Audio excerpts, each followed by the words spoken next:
trading time for money, and the money eats up more time because money is money. And that is the road to hell for every agency, because that's a fundamental product. All you have as an agency is time. And if you don't know how to create leverage or products around that as an agency, you're going to die and not scale, or you're going to work too hard, or you're going to go manic or crazy or burn out. You burnt out more than once, right? Yeah. Because, this is bad, but you figured something out now with Energy Hill. And so this is what I'm trying to get to. Yeah, and it's an awesome statement in the sense that I always tell, whether it's upcoming designers or agency owners, don't get into that wheel of trading dollars for hours. In a sense, you're limiting your life to it is worth X amount of dollars per hour. Who would do that? Like, that doesn't make sense. I mean, as an owner, you can't actually plan for retirement and scale with that. As a designer, you're going to get burnt out repeated again. So just bounce from agency and continue. I mean, and again, I love New York. My sisters they were in the design space. They lived in New York, and that is talk about that. That's it. That is exactly what happens there. You literally, as a fashion designer, you bounce from agency to agency and you burn out. It's not healthy. So what Gloria and I came up with is says, hey, we're never going to sign up and get on that path. Instead, we really do a good job of filtering our clients and making sure they're a good fit for us. And they understand that, hey, our rate, our cost, our investment, always use the term investment, but internally you can talk cost and profit. But when you're talking with a client, use the word investment, is going to result in this. And don't ever promise anything, obviously, but make it where, hey, listen, why do you want us to be charging you an hourly rate? People always ask, what's your hourly rate? If I share that with you, there is no incentive for us to be fast. There's no incentive. So why would you do that? Instead, and I hate to dumb it down to an oil change, but when you go get your oil changed, do you care that you're paying whatever, $50, $100? I don't know, with this economy, maybe it's $150, but do you care that you're spending that much? Or do you care that it's done in 50, 60 minutes? But we can't always do that. We always want to think, oh, well, I have to pay this, whatever, X amount of dollars. And I always say, when you're, as an agency owner or a brand firm or whatever the niche you're in, don't ever get yourself stuck in an hourly rate. And if you are, now I always say that internally you should have a blended rate. You should know what your margins are. A lot of people, there's a stigma that, the margins are so tight with SEO companies and design companies. My question, not rhetorical, but is why? You know what the costs are.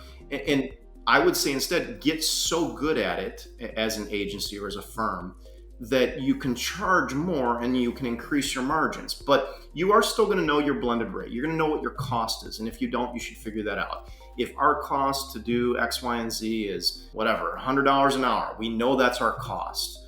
Well, then why are you not, in your mind, bidding out projects that are at 200? That's 100% value. You should be doing that. Now, you might need to take time and build your portfolio to get to that point. But to be honest, I'm going to say that if you're talented as an individual agency owner and you get to the point where you can say, hey, here's my rate, you're not going to say, brand design or logo design, whatever the case may be, and it's a little package of deliverables, and you say 12 quantity, hours, 12 equals whatever. Don't do that. Instead, I like the approach of saying, hey, here's phase one. Phase one is my interview process with you.